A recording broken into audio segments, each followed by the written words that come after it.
people were very critical of Southern cooking. So people would say, oh, it's so greasy. Now they're eating a whole piece of pork belly. Right.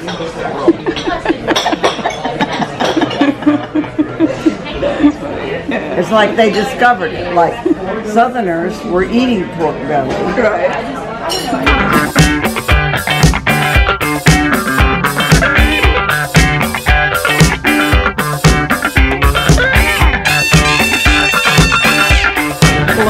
South Carolina. We just landed from Chicago, safe flight, and we're looking forward to exploring the local flavors of South Carolina and the Southern cuisine. Yes, so join us. So we're driving to the Hyatt where we'll be staying tonight, and looking forward to exploring the cuisine, starting with dinner tonight. We are at a Motor Supply Company restaurant. Yes. Which is, it's actually a historic place. It was opened in the 1800s when it used to be an engine supply building. And it was renovated, and now it's a restaurant where they serve local flavors and Southern cuisine. With menus that change daily. Daily, yes. And so we just got here, and we're excited to see what's on the inside.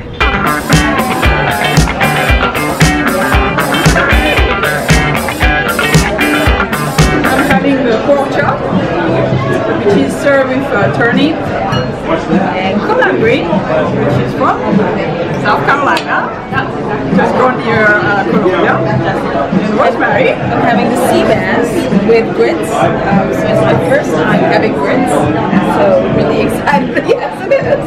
So really excited about that. So let's dig in.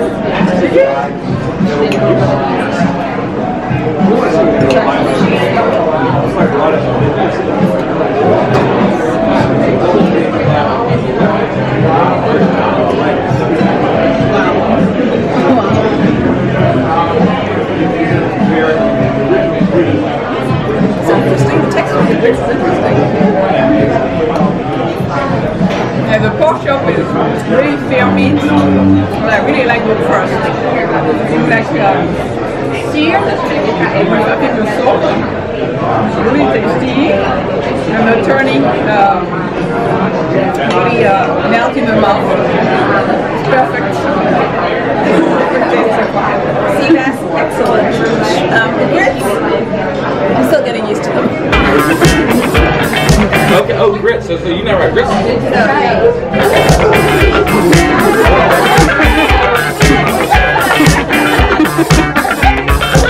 As far as Southern cuisine is defined that pork chop dish, because you got pork and everything. You got the collard greens, which I like them better. I like them better with vinegary instead of sweet. Can't stand when collard greens are candy. You know, and then whatever. So you know, and then you got the watermelon, the watermelon preserves I put on there, and also the jus. It's just we took smoked them hops and cooked them for 12 hours and slow, you know, on slow heat and with aromatics and stuff like that. So we make I call it hot sauce. We're on our way to Myrtle Beach, which is on the ocean in South Carolina, and it's an entertainment capital of the East Coast. Chicken Barrel in Myrtle Beach, and it's a seafood restaurant primarily. We're here, of course, for dinner, as you can see. Yes. It's pretty dark. It's past 7 o'clock, and there's not much light. We are near the beach, so let's get in.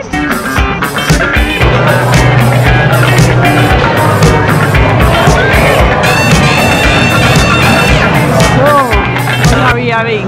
So we got two of the local specialties here at this particular restaurant. One is the oyster stew, which is this one. And our waiter was great because he split it up into two for us. And then the second one, the lighter colored one with, I think it's paprika on the top, that is the she crab soup. That is a specialty of South Carolina.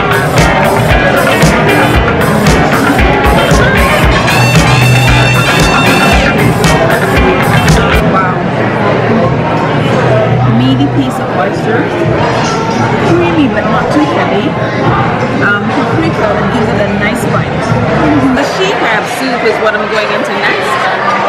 It's thicker in consistency as compared to the oyster stew. But it looks good. It looks really good.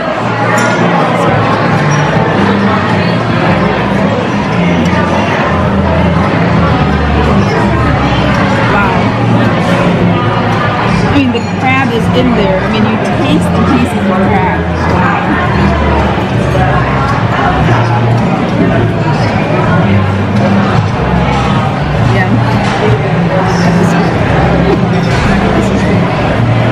It's about 10:30 and we're one of the last of the restaurants and we're closing. Who can tell? The owner's son came by and gifted us the book Of his mom? His mom is Bonjour y'all, and it's about fusion cooking with South Carolina on the South Carolina coast. And so his mother, Heidi, is a South Carolina ambassador chef, and she is one of 4 this year. And so she wrote this book and has all the different recipes about South Carolina. And I mean, it's been fascinating discussion. Yeah. So a very exciting dinner and great experience overall. Yes, great experience in Myrtle Beach.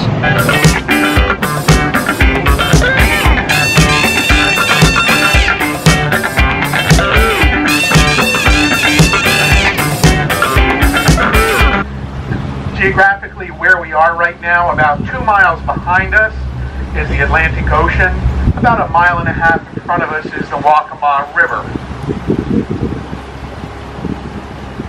This piece of land between the river and the ocean is called the Waccamaw Neck. It's about 58 miles long. And it was on the Waccamaw Neck that the rice industry exploded here in the the early 18th century. We're on our way to Charleston now. We're just leaving Brook Garden, Botanical Gardens. Fascinating tour about the rice history here in South Carolina, going through the swamps and where the slaves grew rice for the plantation. Really interesting history, really fascinating look at how rice is grown here and the process behind it. Along the way we saw 2 alligators, so that was fun, and then also a bunch of different birds as well too. So we'll see you in Charleston. Ready. Beautiful city. We did a quick walk to come here to Revival for dinner. Now the restaurant, one of the specialties here, the chef works with reviving old ingredients, and he works with farmers to bring those back and then cooks dishes with them. So that's the name of the place, Revival. So we're excited to see it. We've looked quickly at the menu, and there are a lot of low country dishes, and they all look great, and we can't wait to dig in. Yes, let's go in.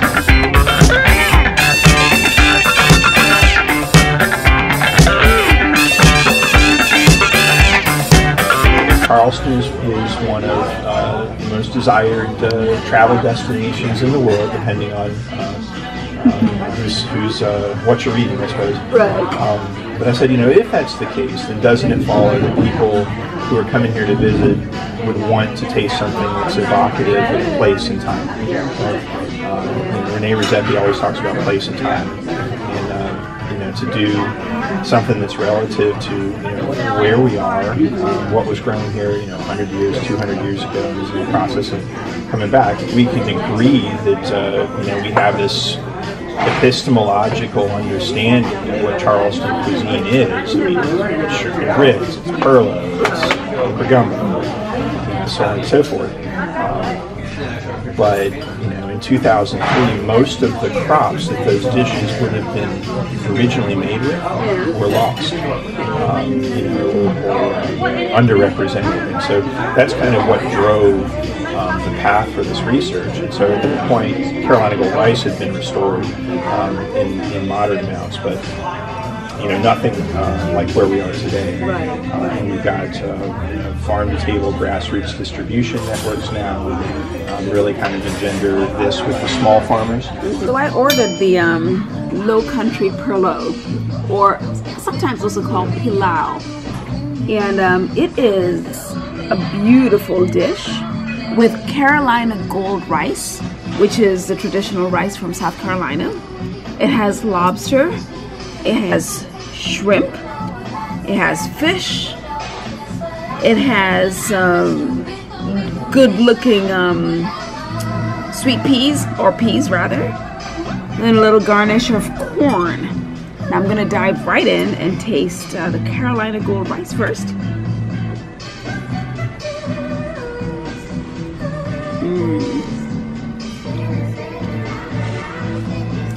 It's long grain rice. It's a little crispy. It's, it's sitting in seafood, so it has a very seafoody taste.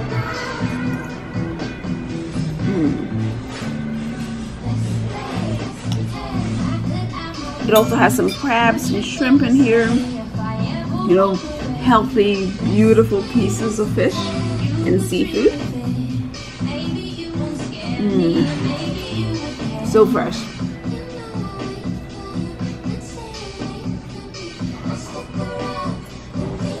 So delightful. If this is low country cuisine, this is good. Morning! We are outside Hominy Grill, a James Beard Award-winning restaurant here in Charleston. And we're excited for our first meeting this morning with Nathalie Dupree. So excited! Yes, and she is a phenomenal lady. The grande dame of Southern cooking. So we're looking forward to trying out the restaurant as well as chatting with her. So we'll see you inside. When I moved back from Spain, it was in the 1970s, and I started a restaurant out in the country of Georgia. I found that the Southern food needed new techniques, and that a lot of the techniques were really good techniques, and then there were other things that maybe like zucchini that weren't well known here at the time, and were being cooked in the old styles. So then I might do, I'll say a stir fry with zucchini and pecans rather than cooking them in a boat for half an hour with puree something and pecans. So that was what I did, and I called it new so that people wouldn't be expecting since that time it's become pretty normal to do that kind of cooking in the South. And I was just sort of ahead of the trend. They thought Southern cooking was buffet food. The kind of thing that was at a country buffet, but not including all the home food or all the food that didn't sit well on the buffet. So everything, was like long cooked, like the green beans, which are wonderful, but still not, not good. Of course, at the time, people were very critical of Southern cooking because it had things like streak of lean, which is belly fat, in it to flavor it. Because people didn't have a lot of meat, and so you put a piece of meat in there to get some fat on your bones and to keep you warm and all those other things that fat does. So people would say, oh, it's so greasy. Now they're eating a whole piece of pork belly.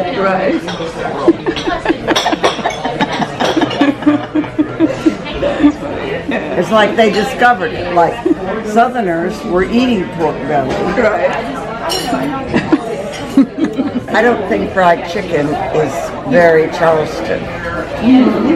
I think it's almost not. I mean, that's one of those stereotypes that a southern town can't get away with. What do you think is very Charleston? Yeah. Well, I mean, I think seafood and rice says that we get fresh seafood off the boat still. Although it's rarer and rarer, but the fishermen do deliver the seafood when it's fresh to the restaurant. We just had our breakfast at Hominy Grill with the very wonderful and famous Miss Nathalie Dupree.